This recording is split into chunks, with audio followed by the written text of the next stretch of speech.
Let me start by presenting very briefly our panelists tonight. Kati Juurus.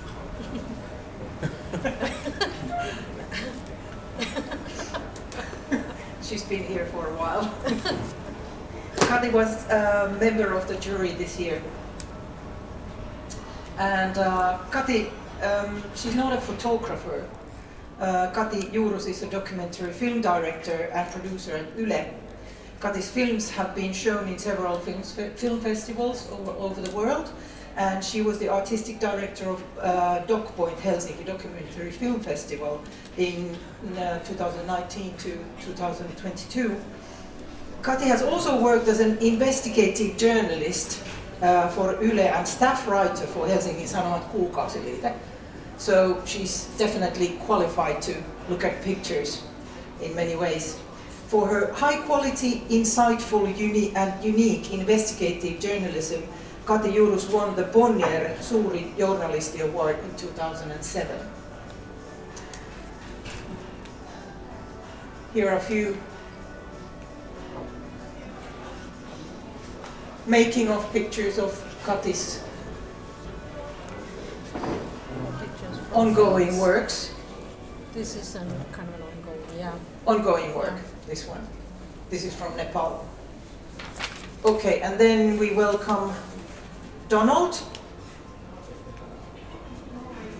Do we pronounce it Weber or how? I would like to hear how the Finnish people would pronounce my name. Donald Weber. As a Swedish speaking, I would say Weber. Okay.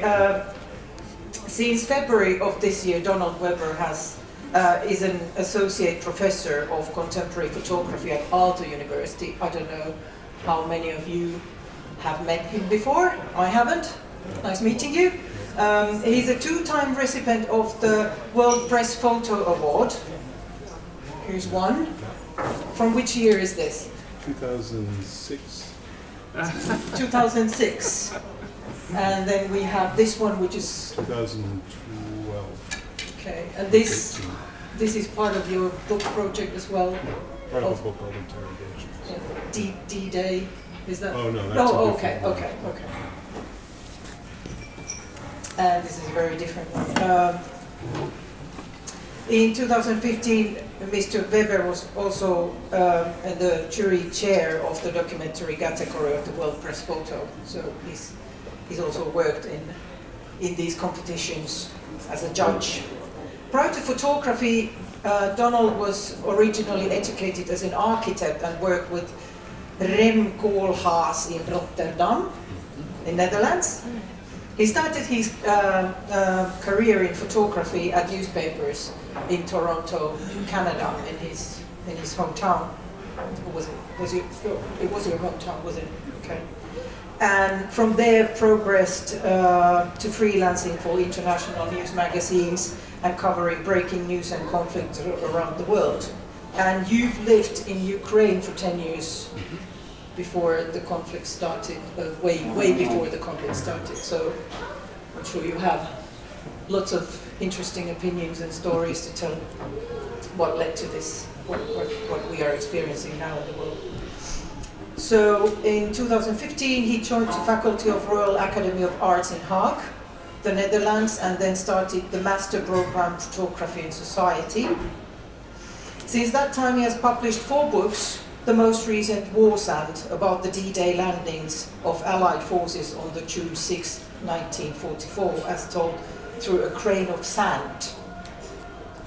Nowadays, Donald no longer works as a tabloid news photographer. He focuses more on his photography works on landscapes, particularly the logistical kind, such as port terminals, Bitcoin mines in Texas. Okay. And then someone who probably doesn't need so much introduction here, this is mainly for you, Donald, I think. Stefan Bremer has been one of the key players in the field of Finnish photojournalism and arts for decades, I would say.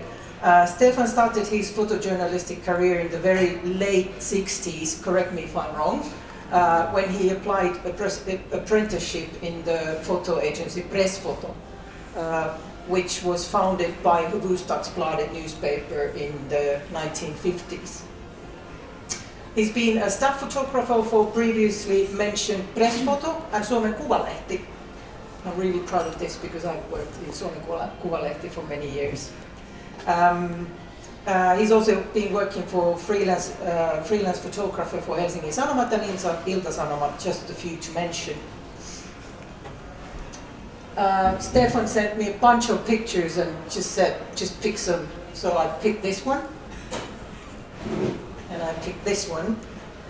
We could agree that the common thread through Bremer's work has always been has been human, with all humans' virtues and flaws.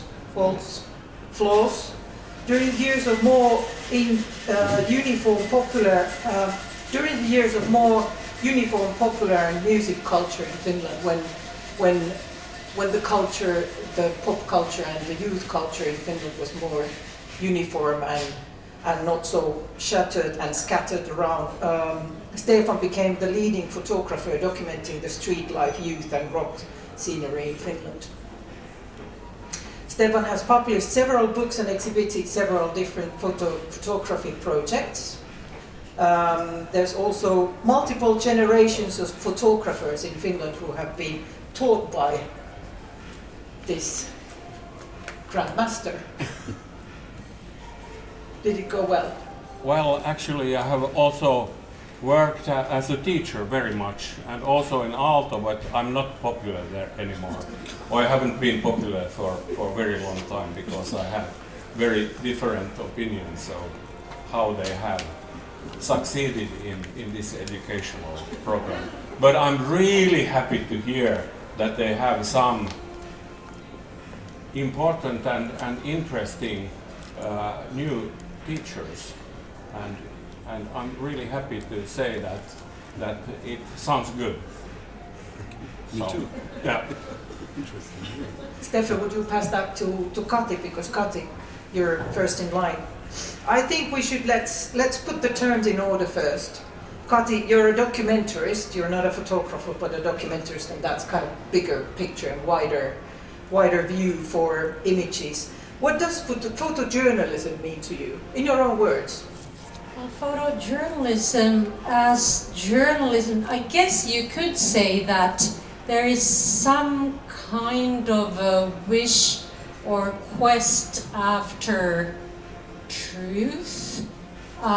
You are taking a photograph of something that you see as true and you show it to the world, of an event, of a whatever.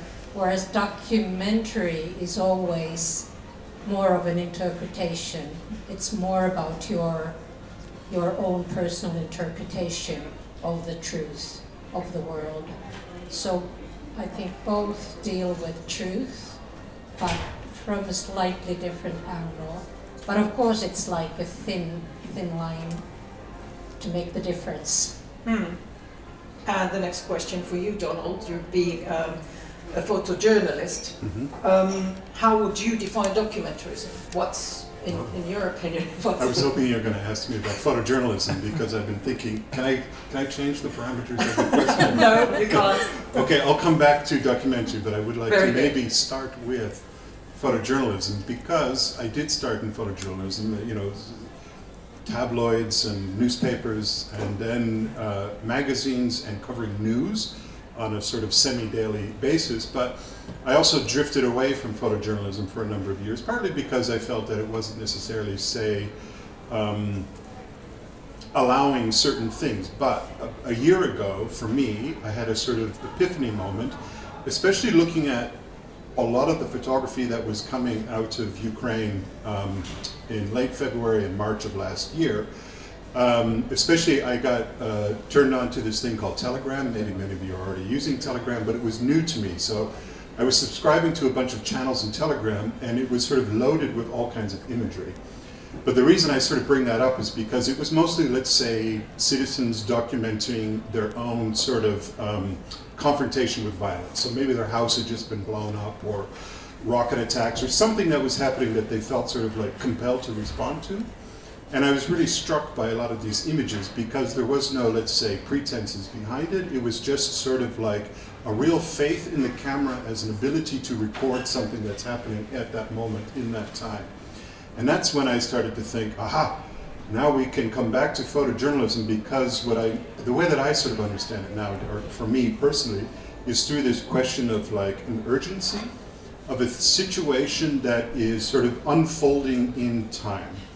And the camera sort of is, let's say, not reduced to, but like, there's a faith in the camera to sort of, we can't necessarily say faithfully, but it can sort of document a condition in that moment. But for me, the sort of urge or the, to be compelled to sort of reveal the thing at that moment in that time. So that to me was kind of interesting. And then I came across another photograph by a Ukrainian photographer named Evgeny Maloletka, who was photographing for AP. You probably saw his photographs from Mariupol, and specifically, probably his most well-known photograph is the pregnant woman who was killed in the bombing, and they were sort of carrying her over the rubble. But before that, he made another photograph of a father grieving over his 16-year-old son who had been killed, and he was like under a sheet, and there was, you could see some blood, but the father was sort of holding his son's head like that. And that to me was sort of the essence of what photojournalism is, because it does sort of like provoke some kind of relationship to something that is, say, distant or abstract to me. So he made it human, he made it real, he made it paradoxically sort of full of life. And I felt, I mean, I was already angry, but I got even angrier. So it sort of like instigated in me some kind of necessity to want to, not about changing the world or anything, but to sort of stand up and start to take, let's say, better notice, or to have a thicker relationship with the situation at hand. So that's how I would see photojournalism.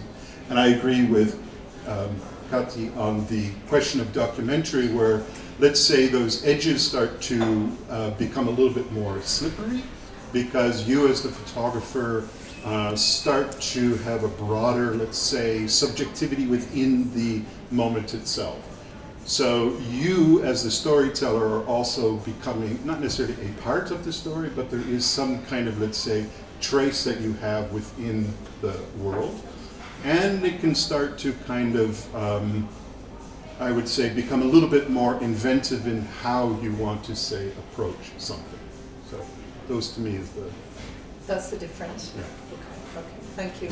Stefan, your next one. You're a well-established photojournalist and well-known for your documentaristic style and especially street photography, among lots of other things. Could you please define us what, in your opinion, is photoreportage? I think you already know where I'm going with the photo essay and reportage, but let's talk about reportage first, because you know a lot about that. Yeah, well, I would say that reportage, in my opinion, it needs a media. It needs some media that can in some way publish the work you are doing. And in this case, reportage is something that quite often is very tightly tied to the historical moment we are living in. And in many cases, I also see that the reportage needs also then author and writer and the machinery of the publishing device that in some way then makes it kind of open for public to react on.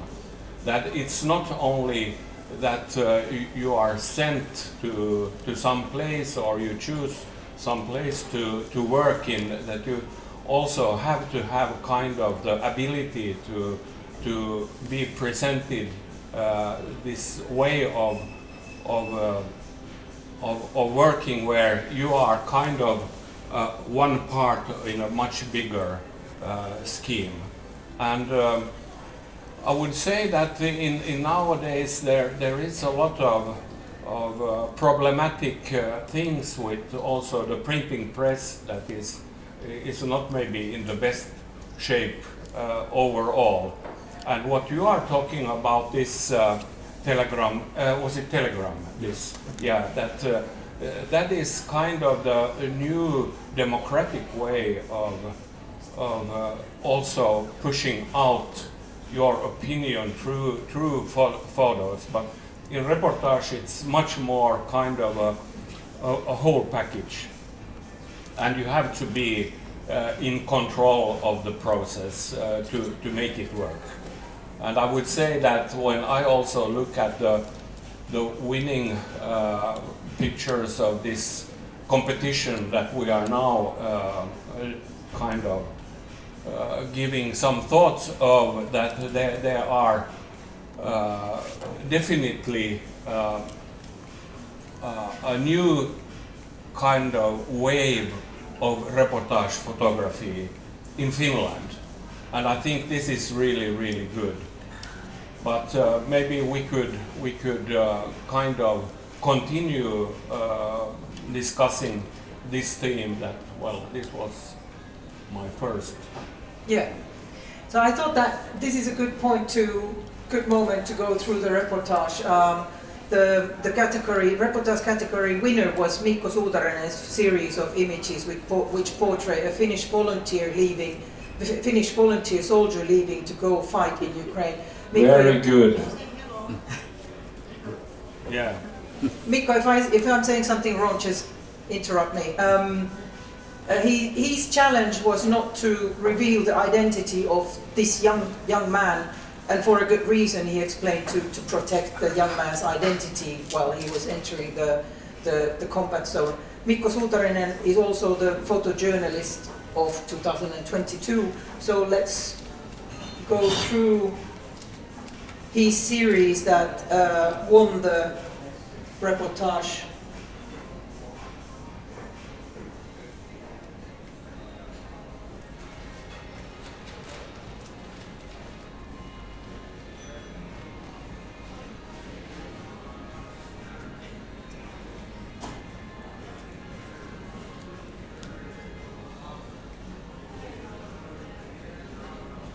It's a bit difficult to read from this here. is very, very important because it kind of is this young man's text message to his family on why he is leaving, and it ends with the wish that grandmother wouldn't be kind of informed of him leaving.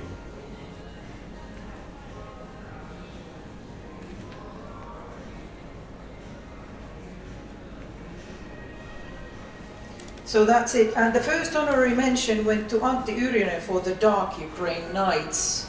He was in Ukraine taking pictures after the power cuts. And let's go through this one as well.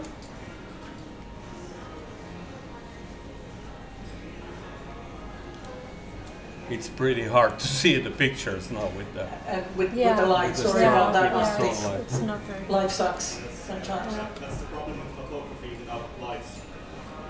Yeah. Are you the author?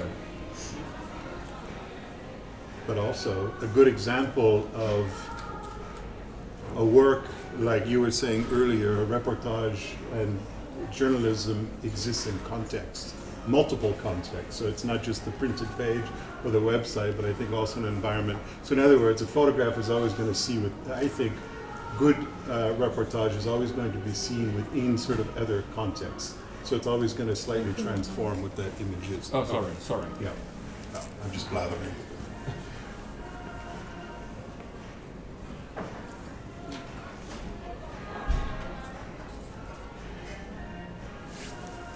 That's it. But may I say something? Absolutely. Yeah, I would say of the first series, this young man who is leaving. This is something that I think you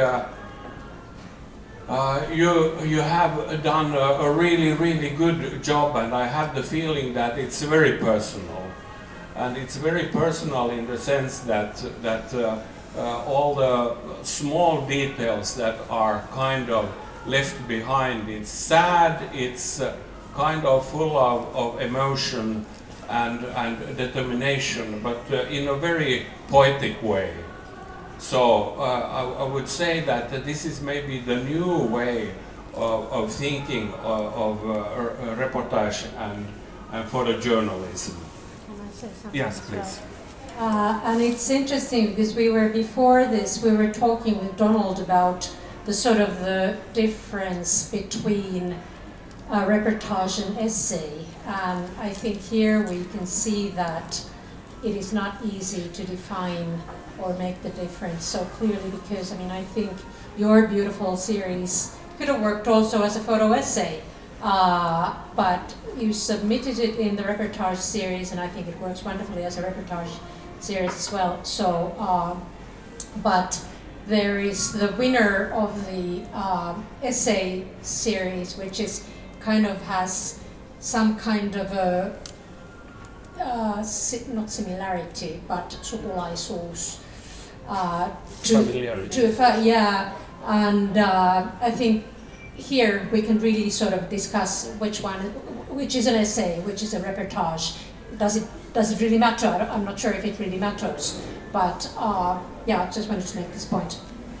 Yeah, sometimes I think that when we face obstacles in storytelling, like you were not able to show his face, that kind of makes you think outside the box, and then you start creating something new, something fresh, something extraordinary. I would say that's the whole point, that you are not showing the face. It's kind of the starting point of the whole series. It's not an obstacle. It's a kind of a choice of the photographer to do it in this way. Did it feel like an obstacle? No, not really. Okay. Okay, can we go to the second honorary mention, which is went to Rio Gandara for his reading. No, we can't, okay. Because I'd like to say something about these dark pictures from Ukraine, and I also thought it was a very strong, beautiful, sad in the same way as everything more or less from Ukraine has a certain part of sadness. And well, it's unfortunate that we can't see them in in the best possible way here as it's projected. But I also think that this is something that makes kind of this situation personal for us here, because we are living in the society where everything is working and there is absolutely no power shortcuts, there are no dark period, and we have been kind of a part of the whole Ukrainian thing going on since last year, February. And I think you very beautifully, or not beautifully, but strongly lifted up this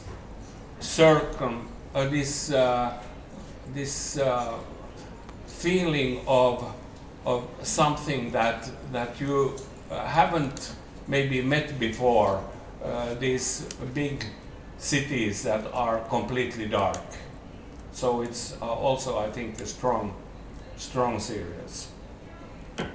Okay, now Rio. Okay, so Rio Gandara was the secondary mention for his really intimate behind the scenes in the Finnish National Ballet, which we can see here.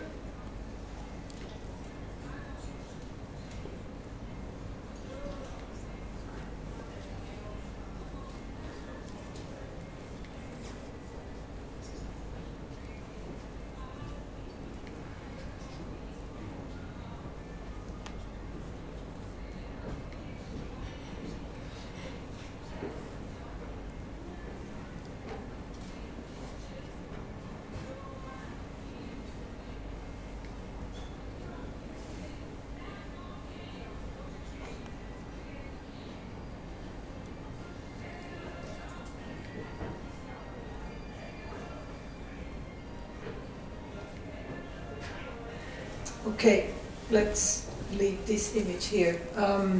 Now we've seen the winner and the two honorary mentions. Now the stage is yours. You can, if you have any ideas or comments you would like to do.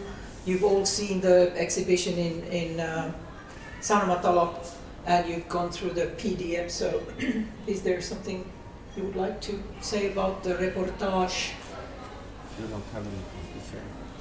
You said everything. Not that I don't have anything to say, but I think we've said some interesting points on what reportage is. I mean, what's interesting maybe then in say the context of the competition is that you have two entries that are very sort of focused on contemporary events and news, and then a third one, this one, which is looking in a completely different way, you know, at a moment of culture. So to see how the different events in our lives sort of intermingle and play with each other to a certain degree. And that's one thing that I like about, say, World Press Photo or a competition like this, is that it's not necessarily always about sort of the dramatic events of news, which frankly would be a criticism of mine against, say, news and journalism, is that it's what is the Christopher Hitchens saying, like, is there a fire happening, you know? It doesn't always have to be that sort of thing that is the most visual. I think the example of like the darkened Kiev night is, I think, an interesting response to such a major sort of violent catastrophe, but to sort of look at it from a much more, let's say, human perspective. And then you have something like this, the Finnish National Ballet, and just kind of exposing a different side of who we are, how we are, but they all kind of congeal together to sort of reveal, I guess, some kind of collective portrait of now. Yes, I agree with you, but I also wanted to just quickly sort of maybe disagree with you a little bit, Steffe, about the notion that a reportage always needs a platform or a medium where it's published, because I think that would be kind of cruel, first of all, for young photographers who maybe don't have that, and also I would question it because, I mean, there's so many platforms, so many mediums nowadays that are there, and I think we are coming to a philosophical question as well, like, you know, like, does, when a tree falls in the forest, does it fall if I'm not there to see it, in a way, like if a young photographer makes a beautiful series of pictures as a reportage, it still exists even Helsingin Sanomat or somebody else doesn't publish it. So, you know, well, defend yourself. Yeah.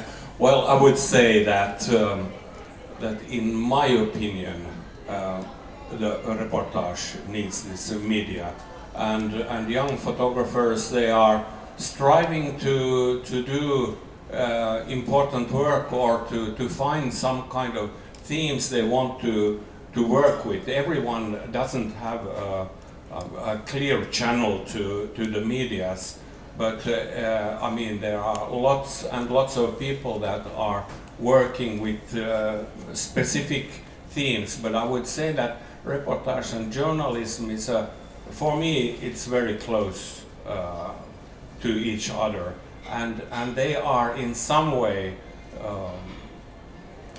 I think they are grounded in the fact that there must be a media to present these works.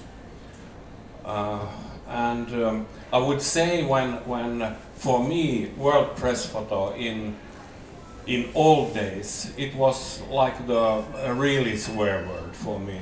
I thought it was horrible. Every year only lots of catastrophes and so on. But I have to say that I have already, maybe 20 years ago, changed a little bit my view on this, and I think it's much more kind of giving photographers a possibility under different kind of themes to expose their work. And there is both published and unpublished. I think this is really, really important, that also some unpublished material can be of highest quality. Unfortunately for the photographer, there hasn't been the opening to show it kind of broadly then in some kind of a media. But and also I would say that, well, this year, as we are living now, I would say we are living the Ukrainian year.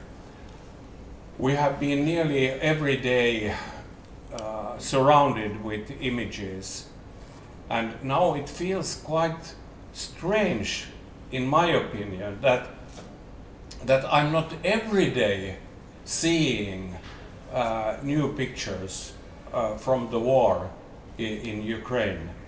It has kind of slowly, then I was thinking at some point that how long will it go on, this daily routine, that you go and you pick up the paper and you scroll through and you see this material, and it's kind of a little bit over already, and it's I think it's frightening.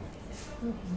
And still we don't have a clue at all when will this end. But I would say that it's interesting that Rio has a series from this ballet, and I would say that here he can prove that he is, you know, a very talented photographer in the visual way. And as we know him as a photojournalist, he is a very kind of all over the places very talented photographer. But here he can kind of prove that he is very good in making composition. I would say that this series for me is very much on balancing the singular images, and it's about using the light, being quite close, making a story of something that is quite maybe happens within 3-4 hours or maybe 3-4 days, and it's difficult to make the suggestion for a series that will compete with then very dramatic pictures from the war zone. So I'm happy that this has been kind of lifted up also, because this is the other side of the coin. Kati, do you remember from the jury day, how did the jury end up with this?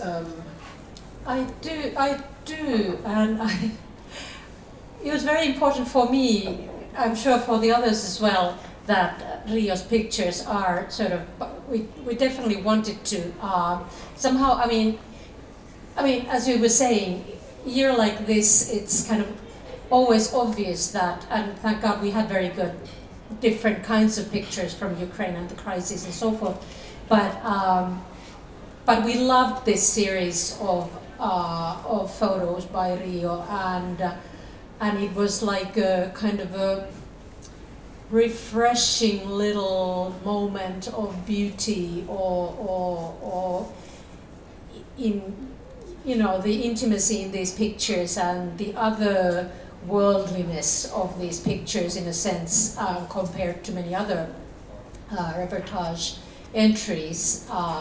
So it was like clear for us that we should honor it. So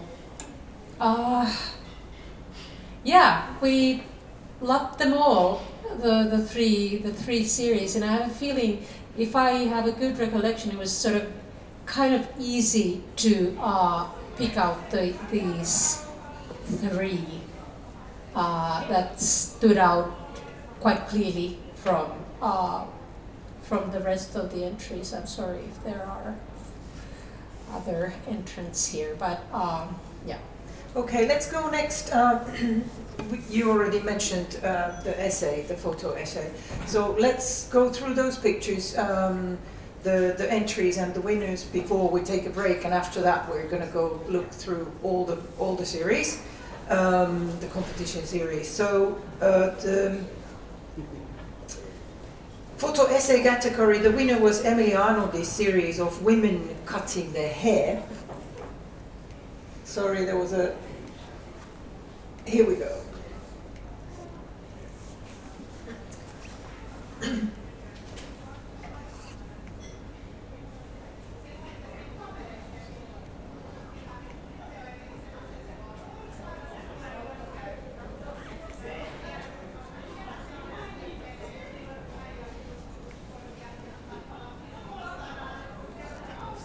If somebody from the audience strongly disagrees with the panelists, please speak out.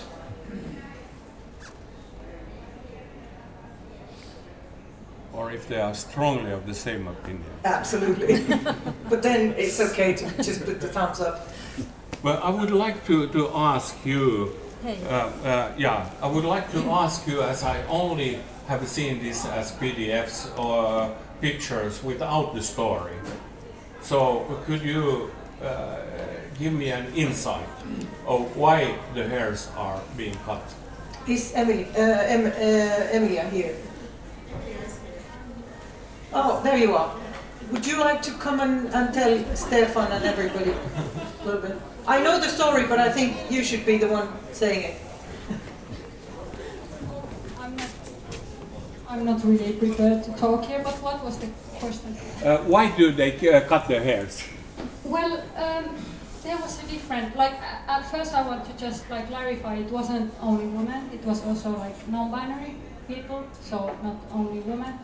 So there was different reasons for cutting the hair. There was this for women, probably one of the biggest reasons was kind of the liberation of the kind of the heteronormative and this kind of male gaze, thinking that they wanted to liberate themselves of this which can be quite normative way of looking women. And the non-binary, they were probably thinking that this short cut would more connect themselves with the non-binary look, because the long hair is still quite connected with the feminine side of the gender. Of course not always, but for these people.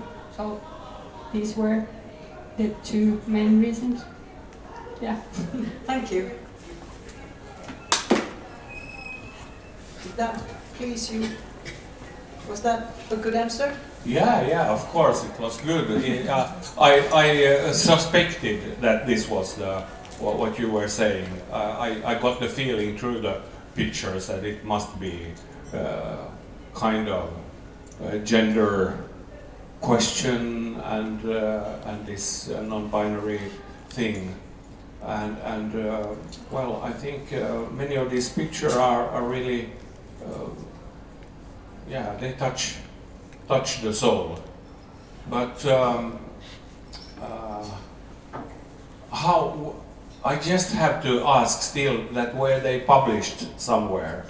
Yeah, in Helsingin Sanomat. Okay. Scrolla taakse kerran. Takaisinpäin. Joo, et saa kerran katsoa. Selvä. Nyt kun tietää mitä katsoo.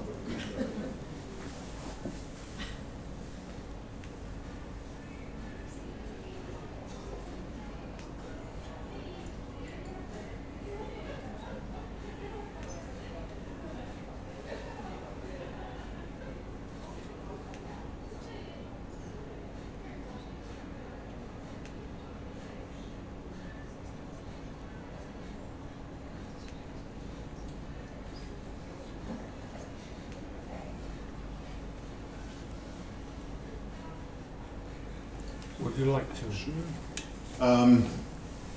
What I think is interesting about this work, let's say, in the context of not to say compare to judge, but what happens here is, I think, a nice balance between sort of, for example, this photograph of sort of paying attention to, say, scenes and situations as they unfold, but also the photograph of I think it's the second one, holding the hair in the hand. This one. And now this one, it becomes, I think, a lot more, let's say, interventionary with the photographer. And what I like about this work is that it's a much more, let's say, collaborative work, because there's portraiture at hand, so you can sense that there's a dialogue that's sort of occurring between the people being photographed, the sort of the political conditions that are surrounding the topic at hand. The photographer is also a part of the creation of the imagery. As, let's say, in a reportage, I would say, with journalism, there is that kind of a perceived distance that is sort of in the making. As we're here, I see the photographer is very much within the story. It might not necessarily be her story per se, but very much a part of it. Especially an image like this. And go forward, I think. This one too, I think, is very striking. And there was another portrait. This portrait, and then what's the last photograph? Just to double, the one previous, This one. Yeah, I mean, you can sort of see the sort of swinging within the, say, possibilities of the genre. So you're allowed to kind of become a part of it as the photographer. I think also what I sense with this work is you, as the photographer, have an urgency to sort of be connected to the story at hand, to sort of understand it from within rather than, say, seeing it from outside. And not to criticize an outsider's look, it's just that there's sort of differences that can sort of happen once the photographer starts to sort of move within the space, in and amongst and with the people with whom you're working and photographing. So that notion of the kind of collaborative aspect I quite like, and the kind of shaping of the image in of itself too. So yeah, I have also the feeling that this is very clearly you can feel that that the author must be a part, more or less a part of this scene, also to have the right to kind of take the step into this situation, and this couldn't have been made by you or by me as old farts. I think this is something that really kind of defines that you, as you said, that you have to be a part in this, and I think young people are so occupied. Many are occupied with the idea of this gender question. So this is one of the first, I think, essays what I see that in some way moves me. So I think it's a good one. I think you should, if you didn't read the captions, the text. Yeah, of course. You should read them because they are really like nice and written by my journalist friend. Yeah. And they are really like saying a lot about the stories because they all have like really beautiful stories behind it and really different. These two things, what I said, they were only like really like 2 points, but all of these people have like really beautiful things to say. So if you have opportunity. Absolutely, and I would have really hoped for having this text, because now I was giving the pictures yesterday, or was it day before, and with no context. But I imagine in some way, but I really like to do it, and I will do it. Absolutely. Okay, our mistake. Yeah. Sorry. And the first honorary, let's move on because we need to take a little break before we continue soon. The first honorary mention went to Joel Karppanen for his very intimate images which leave the story more open for viewers' interpretation, I would say. Is Joel here? Is there anybody who can read what Joel wanted to say about this series? I remember something. We can maybe flick through it, please. Is it okay?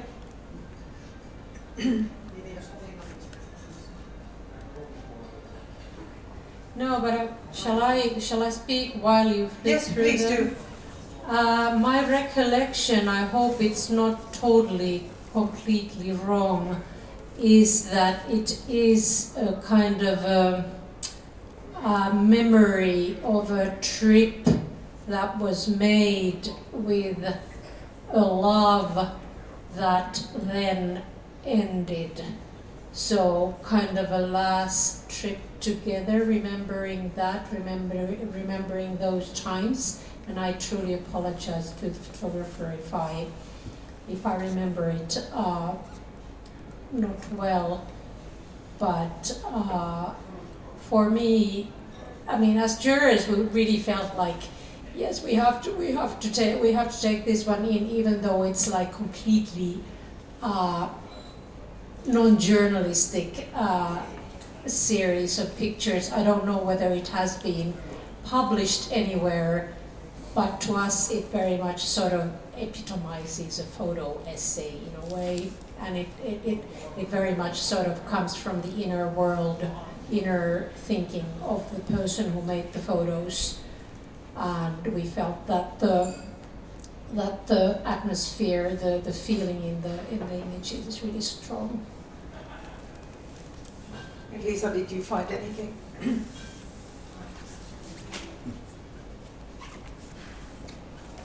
Was it completely different? Oh, there was a... Okay.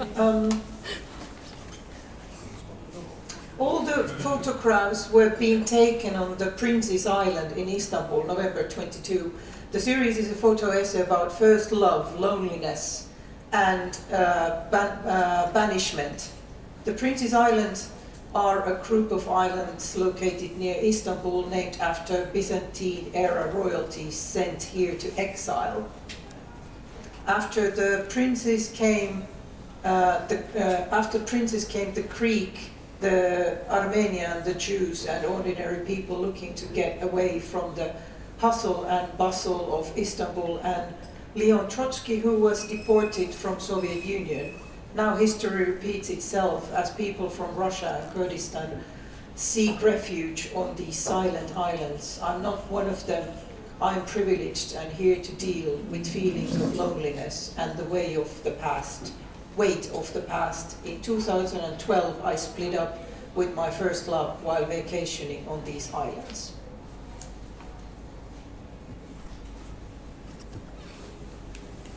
I wonder at times, sometimes do you get too much information where then you're sort of focused upon trying to interpret the imagery through the text. Not to say that this is the case, but I think what's nice about this work is that it's quite open, and so it's inclusive, which means that you can sort of drift through it with your own sensibilities and expectations and experiences. And it's not necessarily going to be, say, right or wrong, as opposed to a journalist image, which I think should have clarity and focus and sort of specificity behind it. But here, what I do like is the kind of sensibility of me being allowed to kind of wander within this world and position myself against what he's sort of showing me. So I like the text, but in the same sense, I don't know if I really... I don't know if my experience to it necessarily changes. Maybe the introduction of being an exile or something, which I don't have any experience with, so I can just sort of put that aside, but I think we've all probably had some experiences with past relationships that didn't necessarily pan out the way that we had hoped it. And so, you know, you can sort of be within it. So in this case, I feel like I'm a part of this world. From my perspective. Yeah. I would say that it's a very poetic, and for me it's an essay that really doesn't need anything. It just needs these images, and it's sad. We are so fucking sad here in Finland. But well, sometimes love is sad, and a relationship ending is always sad. But it's a beautiful series, and well, I could see it printed also in a small book very well. I think we need to go for the second honorary mention now, which is Mikko Suutanen for his series of portraits of young people. Mikko, you described it as they want to be photographed themselves. Yeah, Isn't that true? Yeah.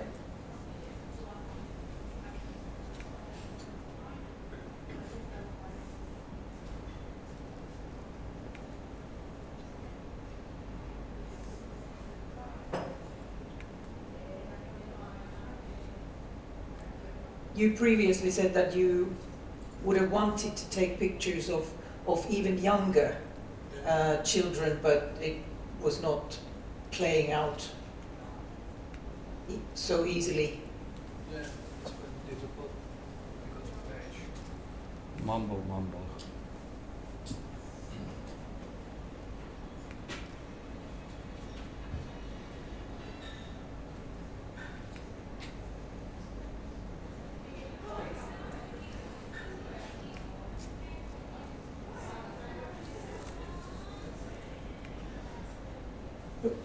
Maybe I have a question For Mikko.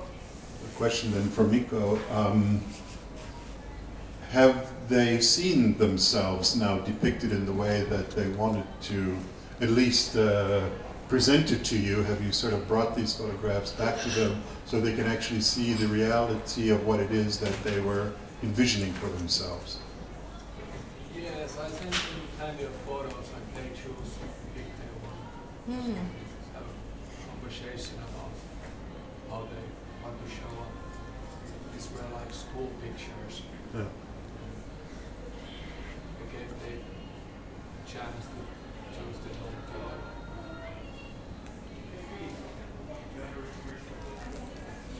And what is it that you kind of learned or unveiled, say, going through this experience of working with young people to sort of help them see themselves the way they want to be seen?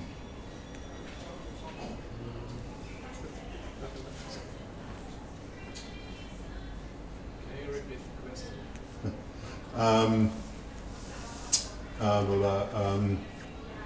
Yeah, what is it that you learned through going through this experience with them? So what I'm interested in is the fact that, from my understanding, is that they were sort of communicating to you how they want to be photographed, how they want to be seen, and then they see themselves after. And I'm curious then what your experience going through that process was in terms of what, say, new knowledge about a generation. Well, that's a very generalized thing, but like, what kind of insight then for yourself have you gained in, say, working in such a manner? I don't know if I can answer you in English. You can say Finnish. Sano vaan suomeksi. Voisiko hänelle antaa? Tämä on kuitenkin yleisösuomalainen. Onko se olemassa joku toinen maikki? I have to learn Finnish at some point, so this is a good way to start. So we'll start with you. Say it in Finnish, it's okay.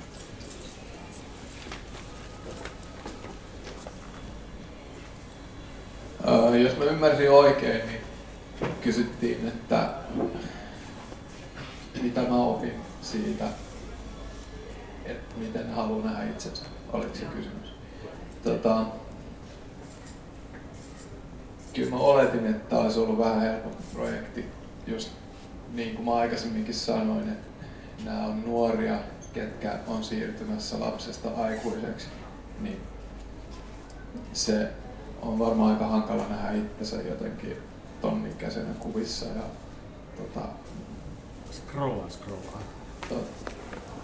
Mä en tiedä, opinko mä siinä hirveästi itsestäni mitään, mutta sen mä opin, että nuoret, ketkä kasvaa tällaisessa selfie-kulttuurissa, niin ne ei ole kyllä ihan vähällä tyytyväisiä siihen, mitä niistä tehdään. Että, voin sanoa, että on muutama, ketkä vielä näiden lopullisten kuvien jälkeen oli sillä, että ei välttämättä haluaisi olla tässä projektissa mukana, että kun ei löytynyt sitä NS-unelmien koulukuvaa, mitä tässä haettiin. Että se kääntyi vähän katolle, että tavallaan se ajatus leikitellä sillä, että millainen on unelmien koulukuva, jos nuoret saisi itse päättää, niin en mä ainakaan onnistunut siinä. Se unelmien koulukuva, koska näittenkin kanssa oltiin aika kriittisiä sit lopulta. Varmaan ainoa tapa kuvata itse itteensä. So Mikko was saying that it was much more challenging than he expected it to be. These young people who are transiting from childhood to teenage years, they are very critical in this selfie culture, living young people, and he faced a lot of problems and lots of difficult dialogue with the young people. Some of them did not feel that they wanted to be part of the project after all. But so the project, did you know what the project was? Yeah. Well, I read it. Okay, yeah, that it's kind of the dream of a school photo. Yeah. What I understood, that how they could present themselves. Yes. Yeah. So I think the idea is interesting, but I don't think this is very interesting. It's kind of semi, in my opinion.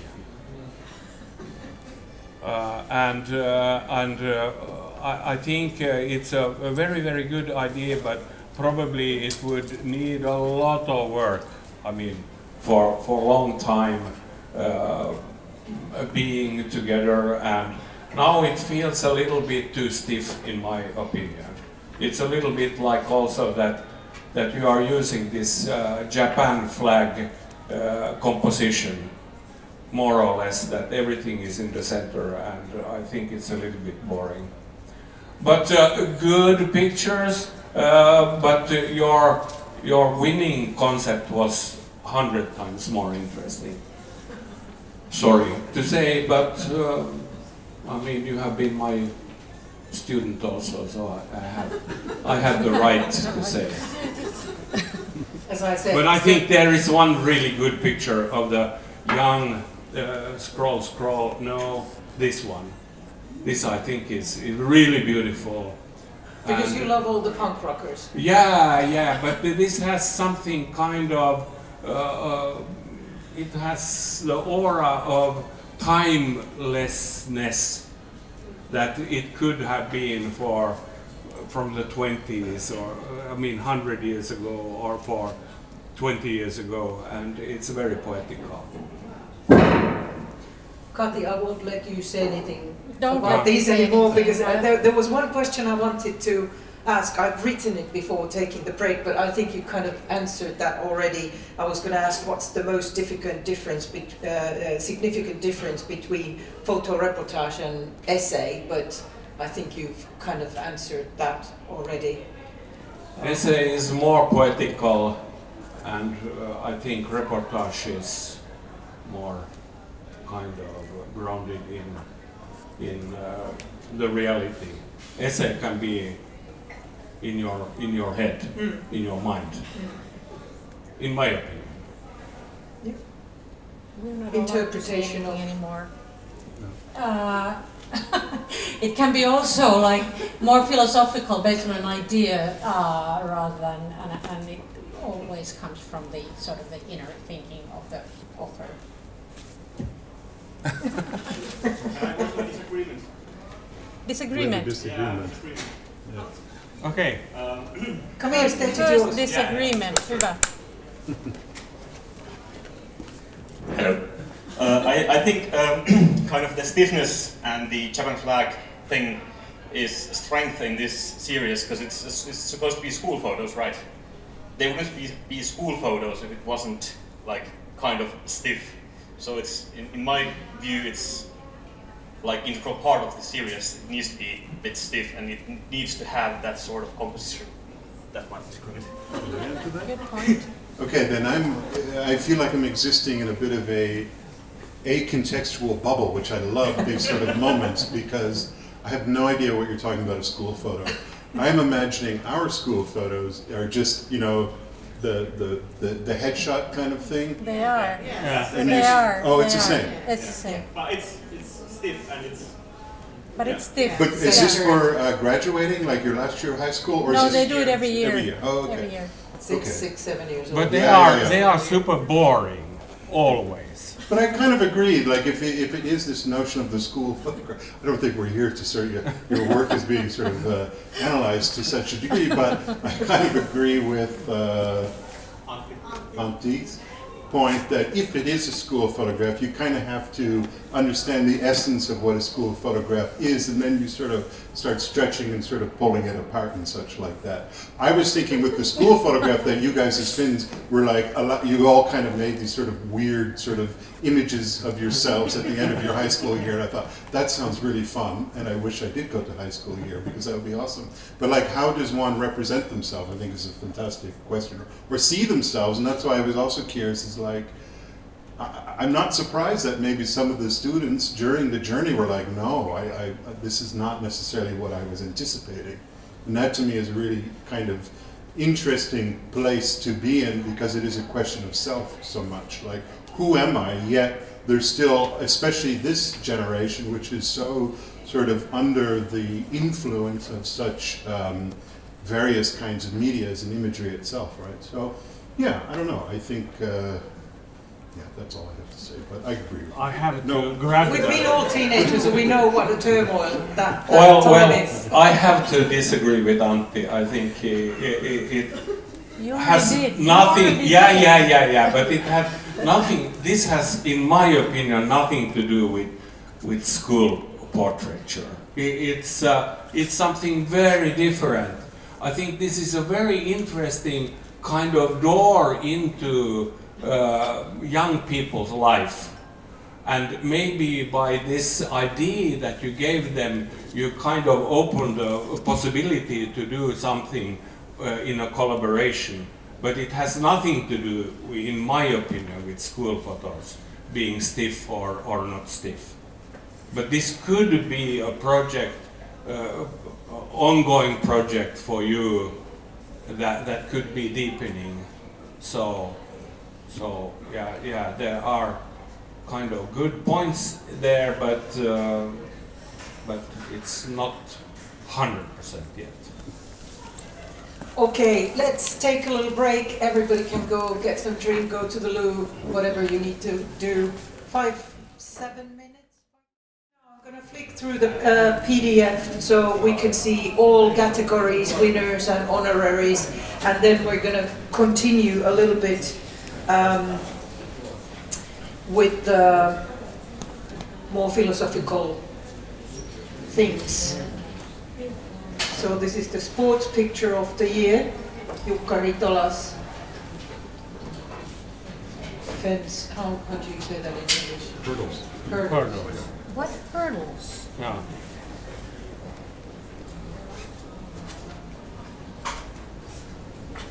And honorary mention. Or not. To me, this was in Sanomatalo when we presented the winners. I want to say this. She was a really young and quite shy young lady. Okay. I told Nice. her that please do continue your work, because of this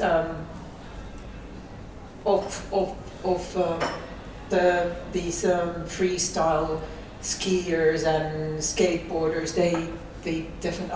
I don't think they feel like they are journalists, but I think she was really honored to be Nice. in Yeah. this. And then the portraits of the year. The winner was Matias Honkamaa. That's a very famous Finnish musician, old Opera singer. Okay. Is it in his home? Yes, it's an old school. Okay. It's like in the schools there used to be all these presidents, pictures of presidents on the wall. And there's also Jean Sibelius. Yeah. He was a fantastic baritone, the very, very best in Finland. But now he's little. First honorary mention, Jussi Nukari, of the Prime Minister, previous Prime Minister. Secretary of Defense, how do you say it? Minister of Defense, yeah. Second honorary, Lady Piiroinen.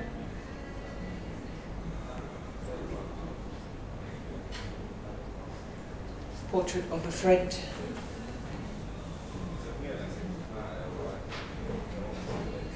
And then the news photo. Sami Kero, soldier having his legs amputated. We will go back to this. We just go through all the images right now. First honorary mention, Kukkaranta. This is like Sami people are reburying bones that were taken someplace else and then they were returned to them and now they are reburying them. Or the other way around, something like that. Where did the mic go? Oh yeah. Okay. Yeah. You're holding it. Pidästä? Sä pitää. And then Ossi Ahola. That's a greenhouse. And the other one is the lights are shut down because of the energy crisis. And then I'm going to go through this. Sorry Mikko, and sorry Antti, and sorry Rio. We are flicking through these quite quickly because we already. Unfortunately, we cannot show you the videos, and they were quite long anyway. So let's continue to.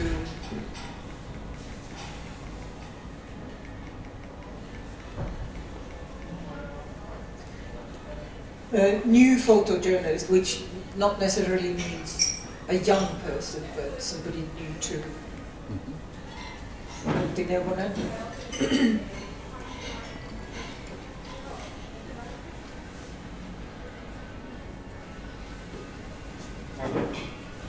Photographers enter this category have like a larger portfolio type of selection of images.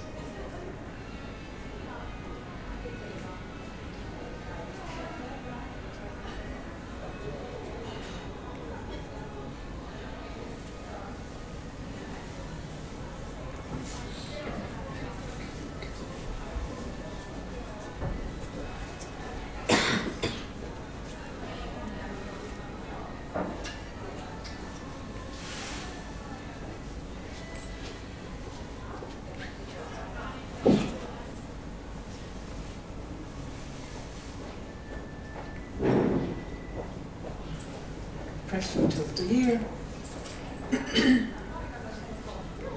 Sami Keros. Same picture was the news photo and the press photo of the year.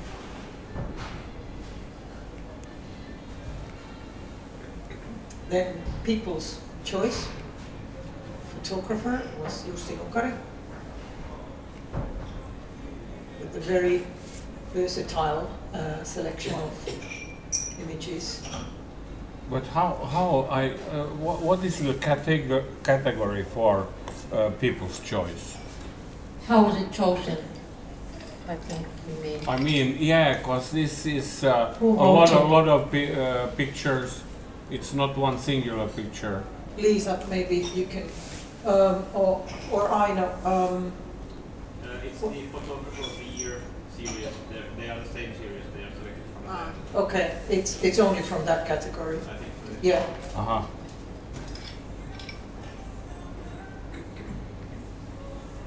Unfortunately, Jussi is not here, but he's been working a long time in photojournalism.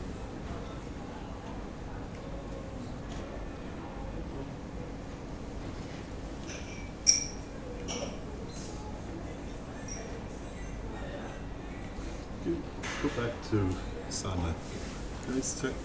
Does anybody recall a photograph of Tony Blair from about 15 years ago? There was a really famous photograph of Tony Blair, similar to this, and I forget who the second person was. It might have been his nemesis, his political nemesis, but it's a really well-known photograph, similar to this, where Tony Blair is looking one way and his nemesis is sort of looking the other way as if it's this. Do you know the photograph I'm talking about? Yeah, I think I see it also. And I remember when that photograph first came out, because it did win a World Press Photo Award, maybe around 2005. It had something to do with the Iraq War. I think it might have even been George Bush as the other image. But I remember for a few years after that, myself trying to duplicate that photograph, never, ever able to sort of pull it off. And then I remember also other photographers trying to sort of, with that, I mean, it's, as a political image, it's a great image for politics, right? Because it sort of talks about, well, so many things that I think can, it doesn't even necessarily need a caption if you're aware of who the people are. So I like this one because it reminded me of that Tony Blair photograph. But wouldn't this be kind of something that you are supposed to see in a press photo contest? This is in something that has been kind of through the years. I think always we will see some. It's a little bit funny composition, and it's a beautiful picture, but not maybe so. Not maybe so interesting. No, I agree, and that's why it's because it's a great photo, but I sort of agree with what you're saying, so that's why it's the honorary mention of the winning picture. Okay. And of course here it's the People's Choice series. Aha, this is People's Choice. Yeah, but it was also the honorary mention in the portrait series. Yes. So Stefan, this is just the wide selection of Jussi's work. Yeah. Okay. I see. Do you know who he is? Laurie Markkinen. Good. I know my basketball. I don't know who the hockey players are. Well, it's a very strange selection. Yeah. I mean, with a picture like this, and it's a kind of mishmash from all different angles. Maybe he shows that he can do this and that, but I can't really understand how these people's choice is kind of how it's selected. It feels strange. No, actually, I don't need to add anything to this. Okay. I was just going to comment. Maybe this is the wrong point to comment about a little bit, like making the selection and the importance of making the selection of your photos when you submit them, so that it somehow makes sense, even if it's of different subjects and different styles. It should still somehow make sense. They should have some kind of relation to each other, so that the jurors understand why these pictures have been chosen for this. Yeah.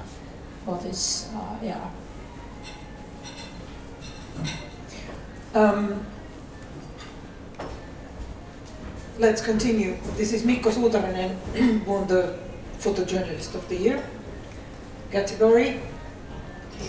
You might recognize some of the images. This is also a wider collection of his work.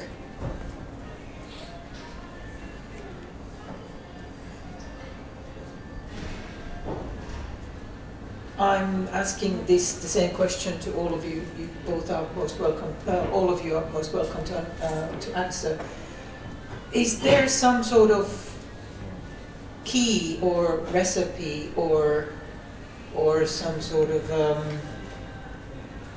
good guideline how to edit your own pictures, how to recognize your best pictures. You won the World Press Photo twice. Mm-hmm. How would you tell students or younger photographers or anybody entering a contest how to do it? Outsource to others. Yeah. To produce. I think to have some kind of eyes that you trust, that aren't necessarily yours all the time.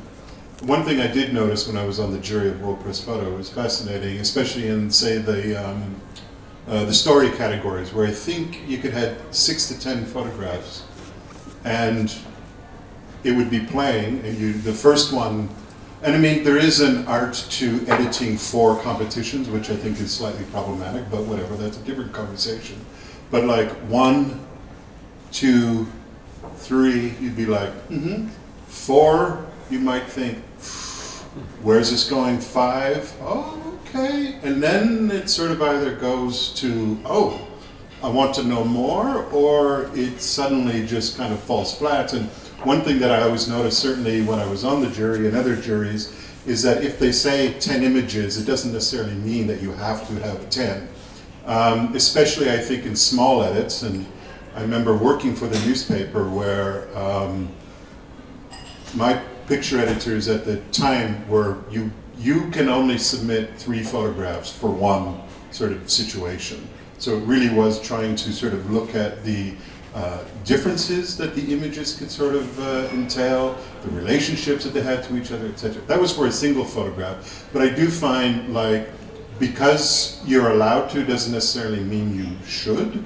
And secondly, for me, I do have a trusted set of other eyeballs that I definitely will show people to just give me some feedback of what's sort of working. The other thing that I've started to, well, I've been doing it for a long time, is if I remove a photograph from a sequence, do I miss it?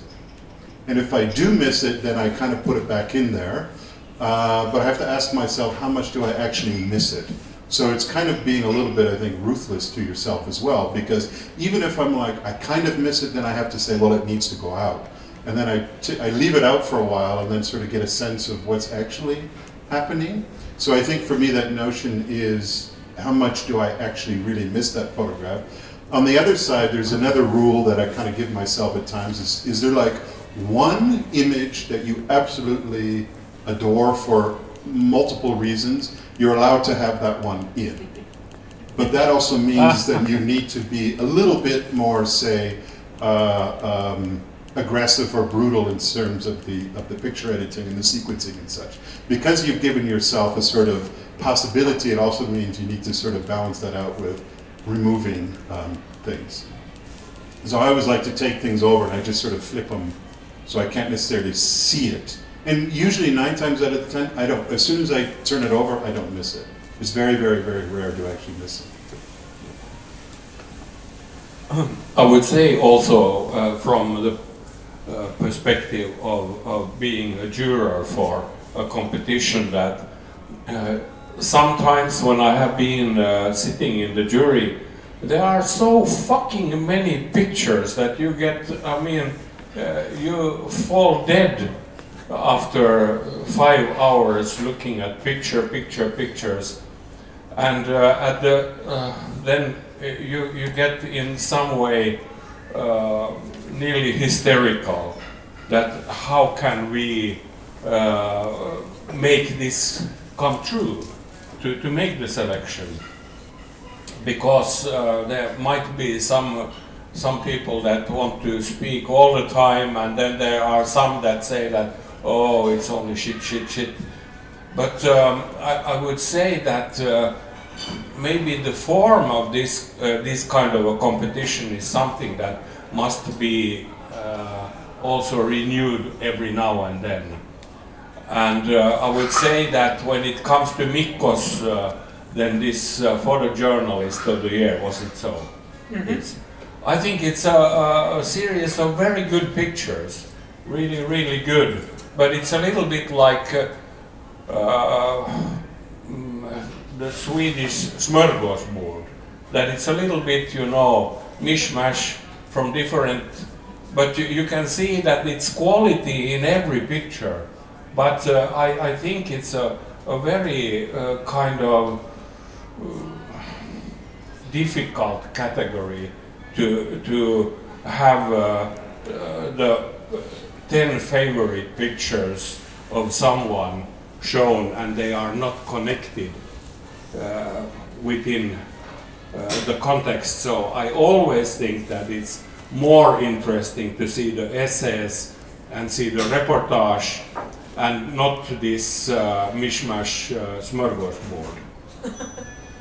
But with this I would like to say that your pictures are really, really good, some of them excellent.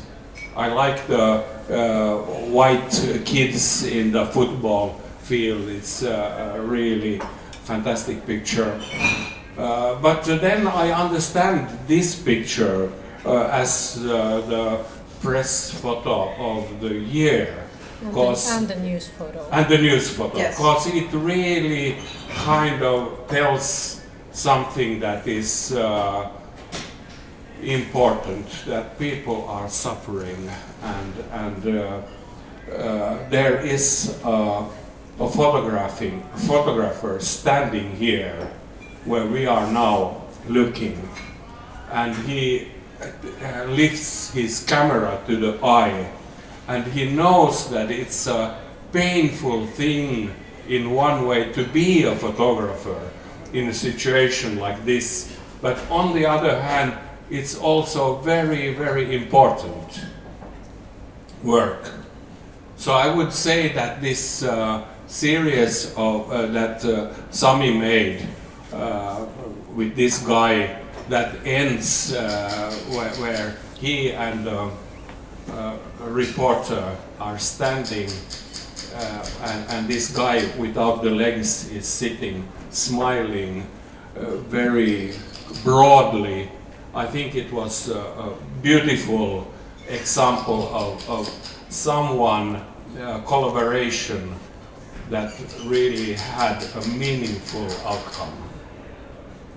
Can I say something? He only submitted, he didn't submit the whole series. He just submitted. It was always a single image. Yeah, it was category. always exactly. Yeah.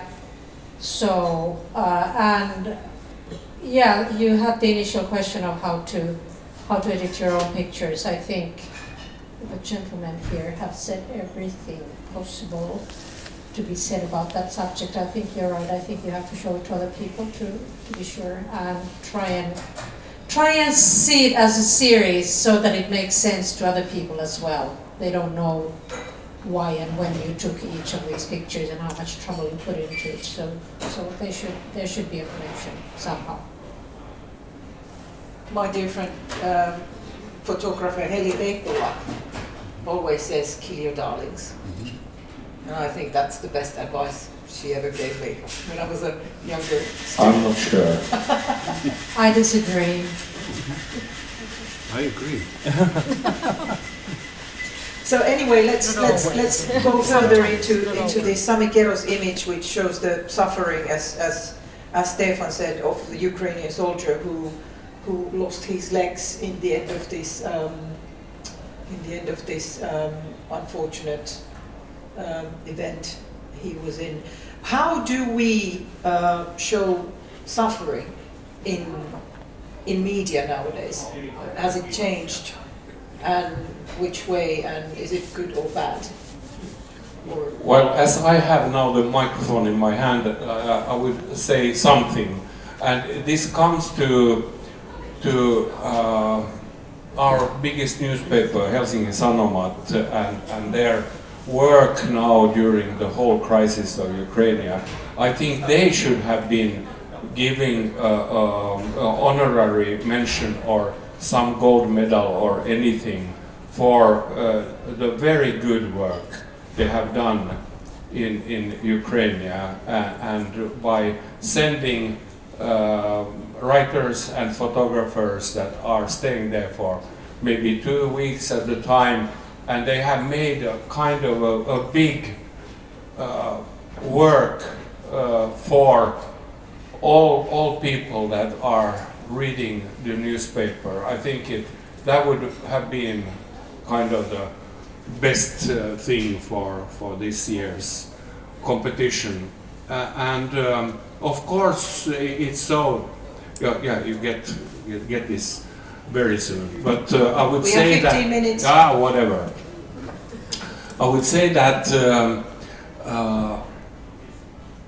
it's complicated. These competitions, and why should we compete also with photos? I think it has gone towards the better quality with pictures and well, as you can see, many young people are those who get also the prizes. But I would redefine the whole competition, sitting down and really thinking on how to make it more kind of a little bit wiser than nowadays. It feels like the form is too stiff and old-fashioned. You didn't answer the question, so I won't ask the question either. No, I can't remember what I wanted to say actually. I'm sorry, I'll give the mic to him and maybe he will answer the question. I'm going to say just quickly here, maybe your memory comes I back. remember. Okay, good, go ahead. Okay, because I mean we have this picture here, and we had quite a few submissions from Ukraine, obviously, but not as many as I mean, not all the good pictures that I know that have been taken by Finnish photographers were submitted, and I'm sorry for that. Not because I wouldn't be happy with the winner. I think it's a fantastic picture, but still I was surprised. But when I think about the sort of the big selection of the pictures that we had from Ukraine, we actually discussed the way the Finnish photographers who had submitted their pictures were portraying the war, and we had a feeling that somehow they were quite far from the events or the subjects of the picture. And here, of course, is not the case. Many of the pictures were not that remarkable, actually, because I mean the events or the subjects or the main characters were sort of so far away from the photographer. And we were wondering why that is. Was it because, I mean, the Ukrainians didn't let them go near the subjects? Of course, we maybe read today the great article in the Helsingin Sanomat that was talking about the Ukrainian photographer and what he was saying about how it is to shoot in the front. Or then we also asked ourselves, like, is it because thankfully Finnish photographers haven't been facing war for quite a while, actually not this intimately. So is it that there is no tradition at the moment to sort of make touching war photographers? Maybe it's changing also now with the war going on and more people going to the front again and again. But we were surprised to see this sort of this distance to the subjects in the pictures. Just a note.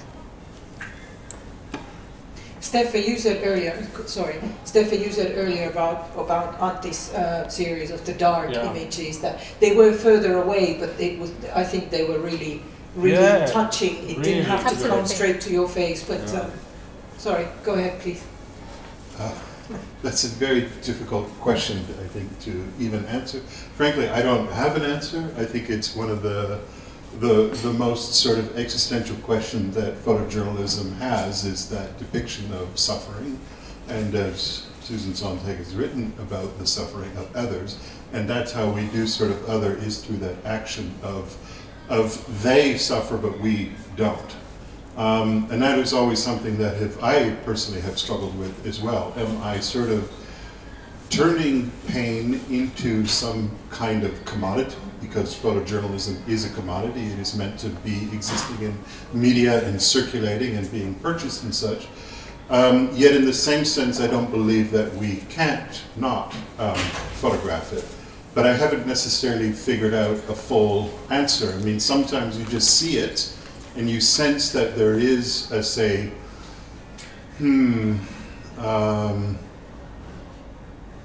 a sensibility on behalf of the photographer that sort of is transmitting, say, that pain through themselves. I don't know how that can be made. I don't think it's necessarily a thing that you can ever learn. It is through experience. And I would say at times what I was so sort of profoundly moved at a year ago, as I said before, was the sort of amateur photography that was coming out of Ukraine. The sort of compulsion to take this phone out of your pocket and to record the thing that is happening in that moment. And that is where I felt very sort of struck and compelled by the unfolding disaster that is in Ukraine at this moment. And then I would sort of look at, let's say, well, professional photojournalism, so looking at, say, colleagues and such coming from the West, such as, let's say, New York Times photographers.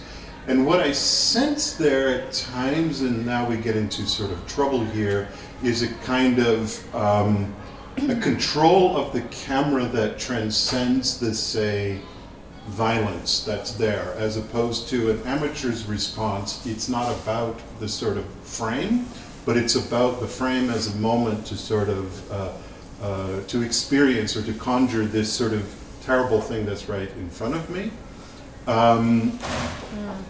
But then I saw this photograph I told you earlier about by Yevgeny Malaletka from the AP of the man grieving over his son's body. And the difference for me was that there was just a slight distance between the, say, the momentary action of what caused that pain to a, say, slight degree of distance. And what I mean by distance is time of when that sort of action had occurred. And so that was the moment where the grief was sort of allowed to come out on behalf of the photographer or of the father, and Zhenya was there to sort of witness that. And I don't want to necessarily say that only those who are experiencing that moment, such as a Ukrainian photographer, as opposed to me coming from the West, because I don't necessarily agree with the statement that only those who are sort of experiencing can document it, but there is something to say between the, say, relationship or the urgency that one has to that situation, I think at hand, that to me is sort of a sort of critical thing to kind of consider, I guess. So, yeah, those are some of my thoughts in terms of the documentation of suffering, because it does, like this picture, to me, the photographer is observing, yet I feel that I'm within a situation at hand, and I can sense, as I look at the face of the soldier, that it kind of brings to me something that I can never hopefully experience or anticipate. And then I guess the last thing I can sort of say is, in my own experience of doing conflict photography such as this, is we as photographers would always sort of collapse at the moment of a gesture. So if somebody went like this, all of the cameras would fire off. Mm-hmm. And really, and I remember one moment in particular in Tbilisi when Russia invaded Georgia in 2008, the summer of 2008. A house had been shelled and an old woman was sort of coming out. And she went like this, and I was with about 5 other photographers, and the whole thing went off. And it wasn't a question of pain that she was expressing, it was sweat and sort of some water, and it was August, and it was hot, and she was dusty, and she went like that. And I kind of I knew who the photographer was, so I was curious to see in the coming days of how that image would be, say, represented in the news.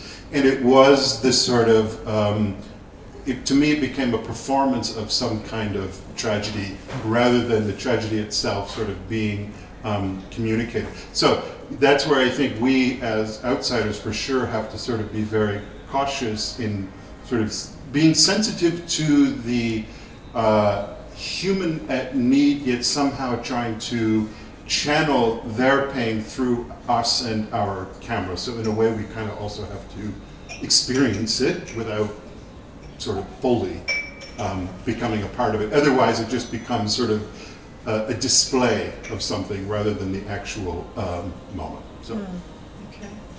I'm getting all these hidden little messages from the organizing party. So I wanted to leave like 15 minutes time for questions, which we don't have at this point anymore. I thank you all three very much. And if anybody wants to continue this chat, let's go for a beer somewhere. I think we still have like 6 minutes. 6 minutes. Do we still have 6 minutes? Okay. Is there anybody who wants to make a question? Well, I would like to comment on your notion about this. Are the Finnish photographers, are they kind of shy or don't they have the experience? I would say that something has really radically changed, that in photojournalism it seems that there have been the kind of the war dogs, the professional freelance photographers that are going from one conflict to next and doing the job and selling the pictures for the press agencies and so on.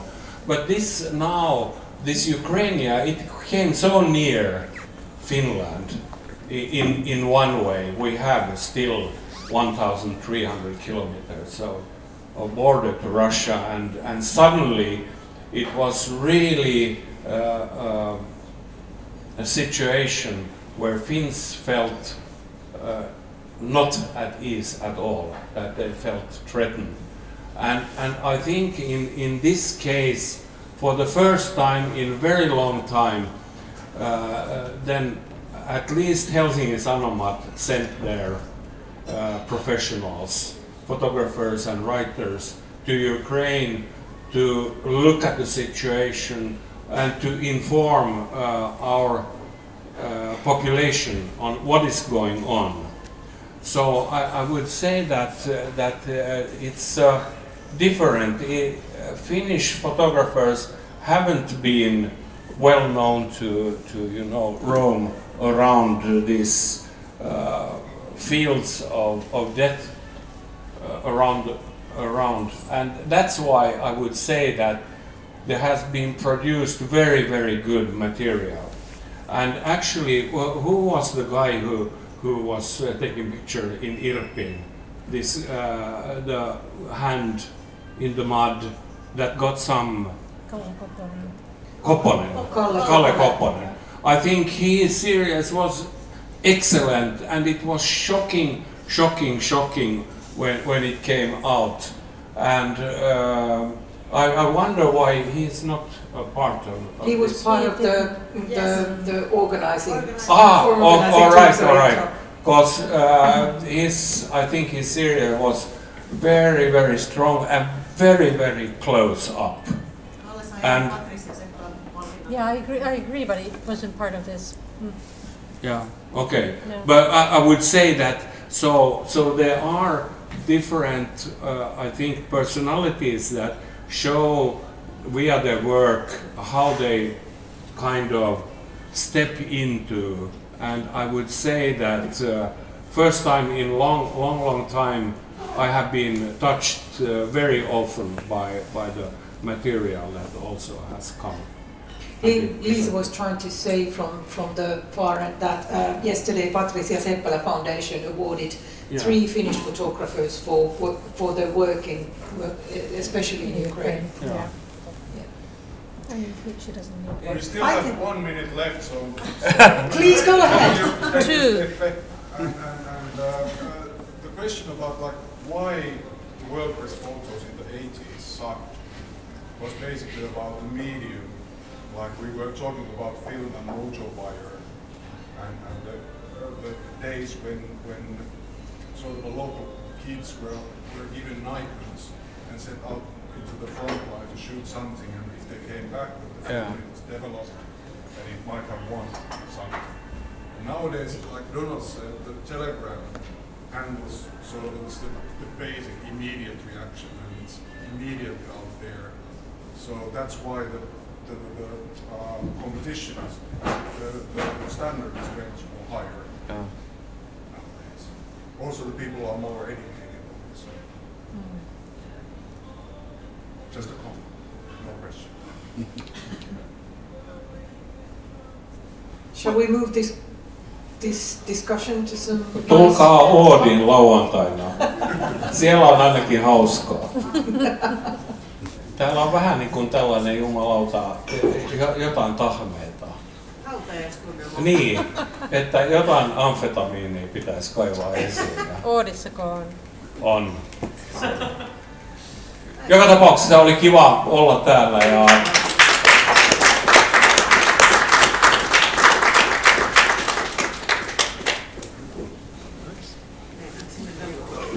Okei, kiitos kaikille. Klubi jatkuu toukokuussa. Next time on May. Kiitos. Thank you everyone.